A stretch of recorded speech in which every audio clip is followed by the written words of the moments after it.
Hello everyone. Today we have to get some of these little gorgeous things happening. So I am actually going to be at the Adelaide show with my daughter Em, and my daughter Em has a stall, and of course she wanted me to make some of these gorgeous little trinket trays. So we are going to take these with us. Most of these here are in greenware, but I do have some that have already been bisqued. So let's just put some gorgeous color on them so that they can go back in the kiln. So these ones have all been bisqued and looking gorgeous. So let's get going with the process, and I thought you might enjoy just a little bit of a look how I do these, and of course adding some beautiful colors. So to show you how I actually make these, all I'm doing is literally I just roll out the clay, and then I do have lots of these 3D prints that my husband actually made for me, where he actually just did all the SVG files. And then my daughter Emily has 4 of these machines, so she's printed them all out on the 3D machines for me. So that is super good, and she is at the moment doing me some Halloween ones, so that will be super excited for my lovely customers that love anything witchy and fun and hocus pocus Halloween kind of thing. So those ones will be coming, but honestly these are the most popular ones. They just have little letters inside my little penguin, and then I pop them on my website or at the market. So like I said, these ones here are greenware, so we are going to just move this aside a little. Let's just push this back, which this is on my kitchen table, and then here we do have some more that I've already done. So look, I try and make my business to be, honestly, like just very organic and fun. I really am not here trying to create the absolute perfect finish, flawless like a shop. Because I kind of feel like ceramics should be organic and fun. That's just my thought on the process. So anyway, I have these ones here, and I thought I would show you and how we're going to do them. So this one here says believe.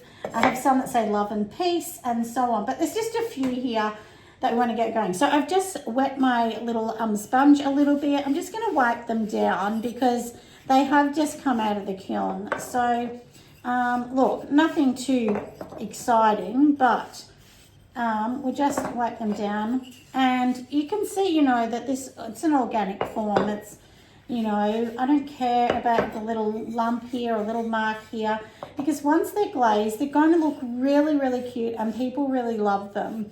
Of course, if they're sharp around the edge, I'll give them a little sand or something, which they probably will have a little sand on the edge, but for now, we're just going to try and add the colour in.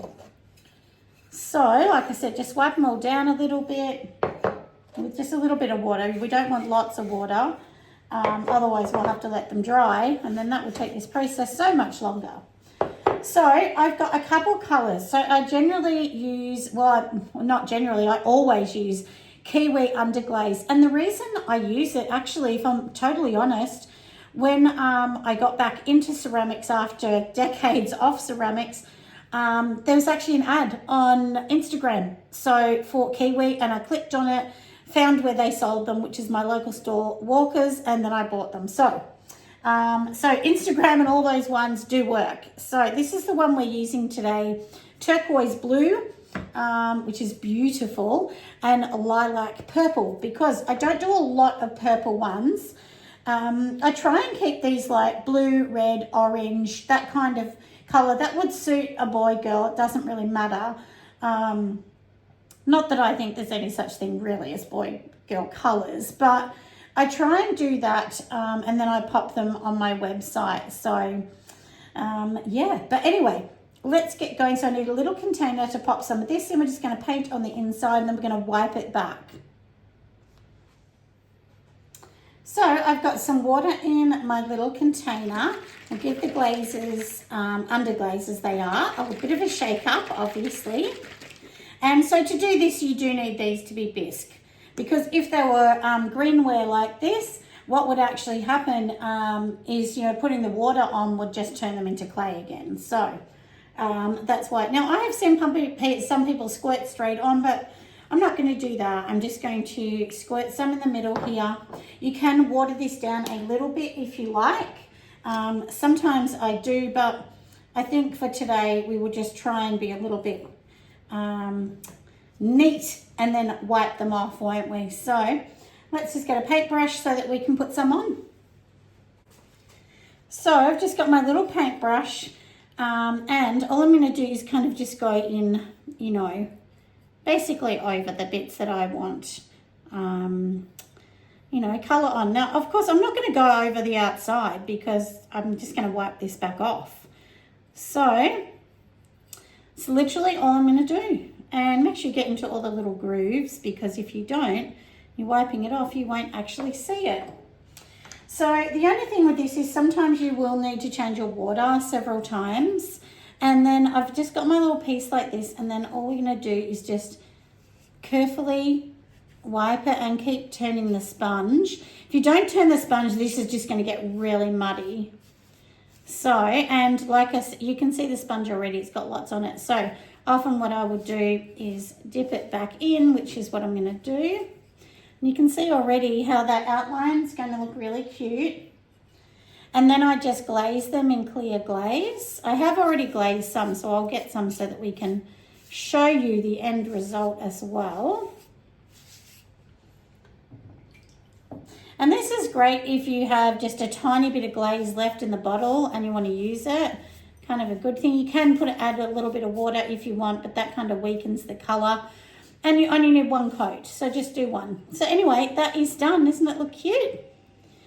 So that is going to be in that gorgeous blue. And like I said, we can neaten all the edges up. We'll do all that later. And yeah, so then we will get going. We've got another one here, this Believe one. So what you can also do is you can do this in blue and that in purple if you want. It doesn't all have to be in the same colour. So let's just do the butterfly first in blue, and then we'll see if we can make the other bit in purple. So what I do with this is I'm going to just do the main bit blue that I want blue. I will wipe that down and then I will go in with the purple. You don't want to sort of do this and then go with the other colour at the same time. It's better to wipe this out first. Now, because I'm doing this, you don't want to wipe down that way because it will get stuck in the grooves of Believe. So we kind of want to wipe it towards the back, away from that, and just keep cleaning the sponge. So if you can kind of see already.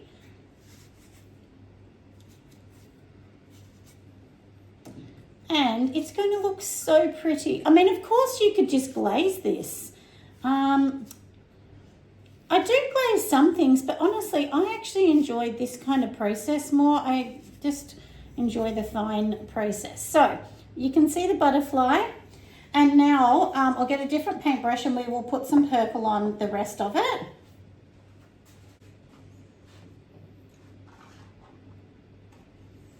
So I've got my little container here, or my little lid, and then I've made sure I shake this up a lot. The purple needs a lot of shaking, I have noticed that. So that's the colour we're using, which is Lilac Purple from Kiwi Underglaze. And as I said, we're just going to get the same one we were doing before and just sort of carefully go into these grooves, because I want to try and make sure I keep the purple away from the green one that we've already done. And like I said, you do need to make sure you're getting all those little grooves here. And like I said, you can do this in a different colour if you want, but I'm not going to. It's all going to be purple.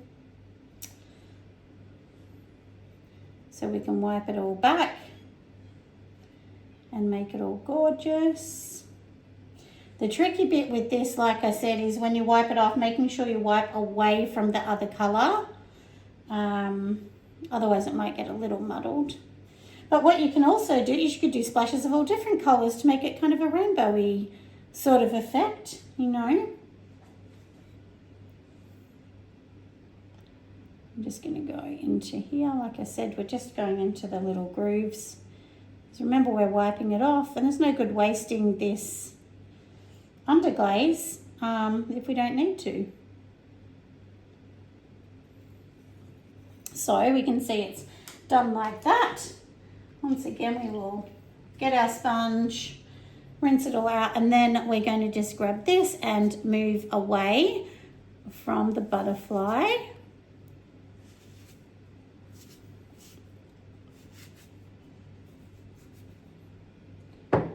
Rinse it out a few times.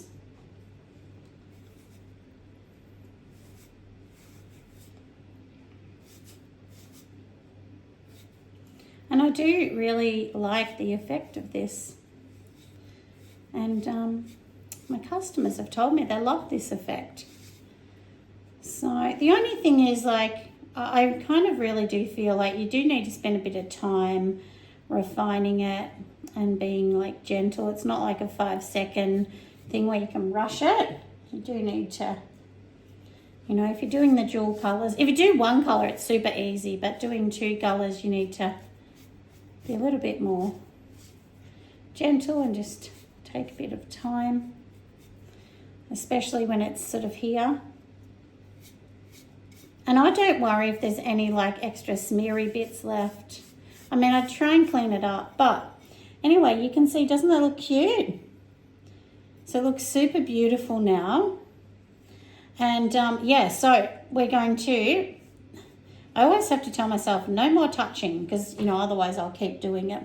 So, you can see, it looks super gorgeous. Anyway, that is for that one. So, and one mistake I've made in the past is I've thought, oh, that looks good, and then I'll do this in a different color and that. I've learnt to tell myself, don't keep changing the colors, just leave them. Because in the past, I have like constantly changed the way I did things, and so I had all different colors, and then somebody will say, well, I want 2 of that and I only have 1. So I'm going to do these ones here. They will all be in exactly the same colors. So let's just, like I said, go back in, and we will do this butterfly also in this gorgeous teal kind of color. To make it a little beautiful.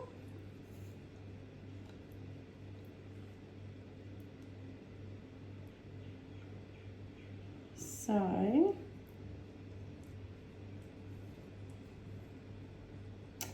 like I said, let's just do this one, and we will keep going on this, won't we? So we've done that one.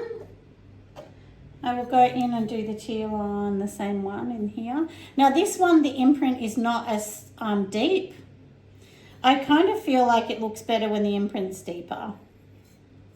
But that was just, has to do with me pressing on the press and whether I've done it deep enough or not. But either way, it's still going to look really cute.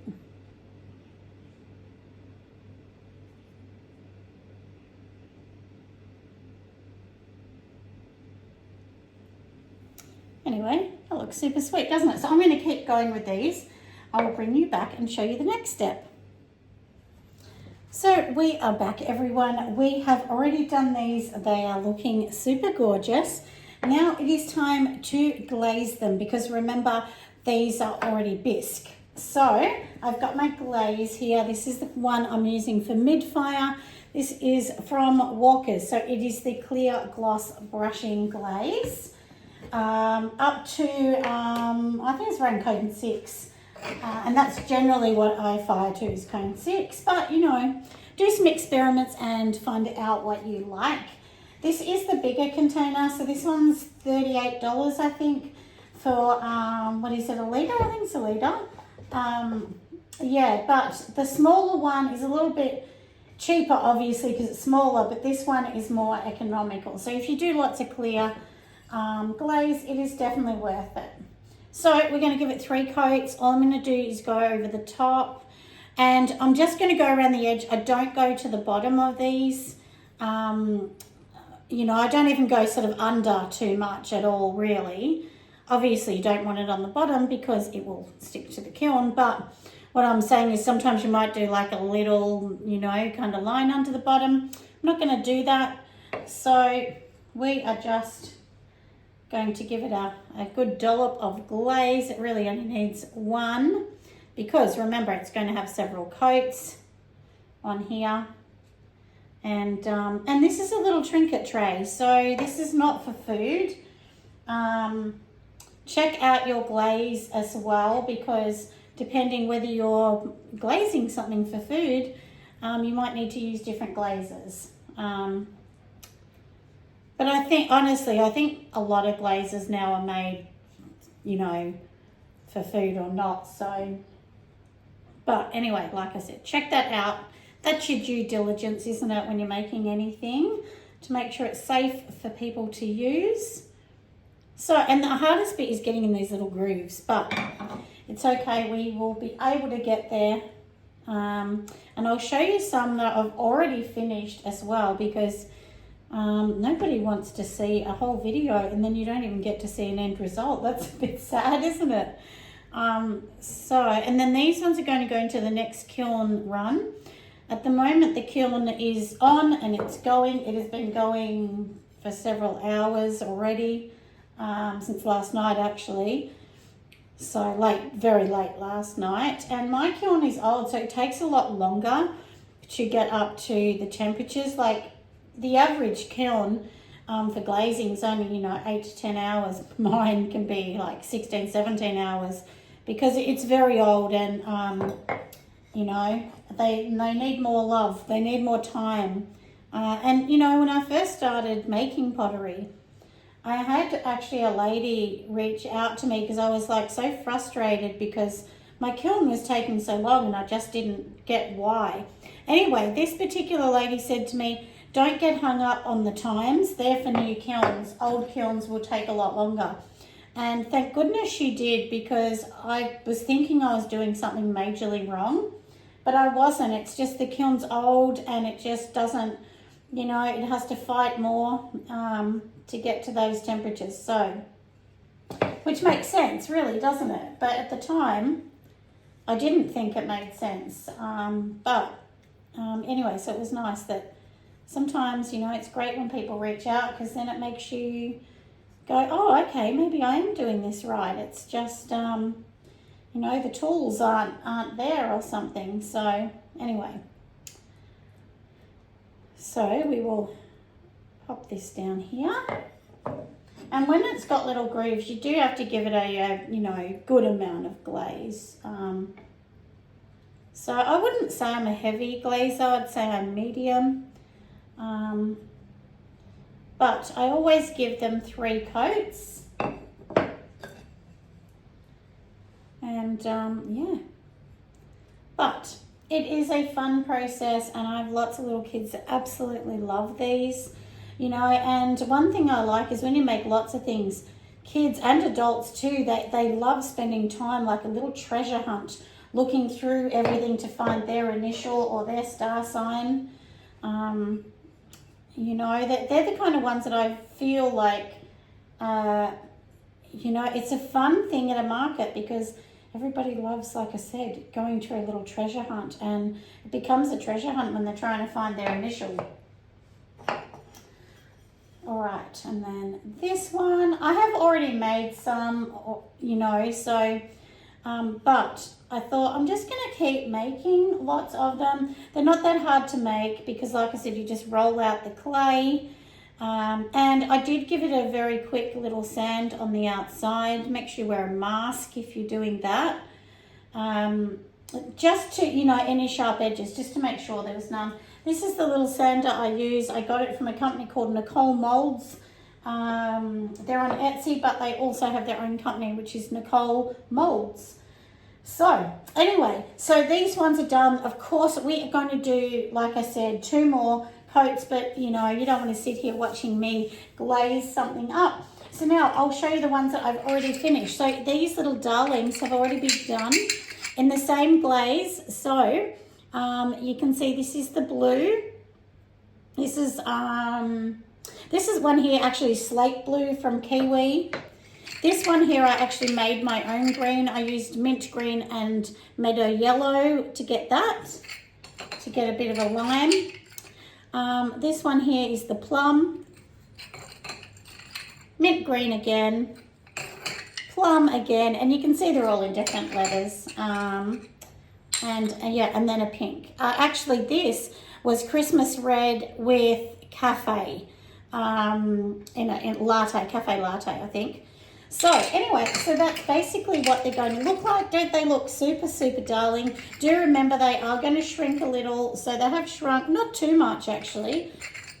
But anyway, these are all done. So thanks for watching. I hope you enjoyed it. Make sure you give me a thumbs up, because that's how my little baby channel is going to grow, and we can all be friends on here. Have an amazing day, friends. See you next time. Bye.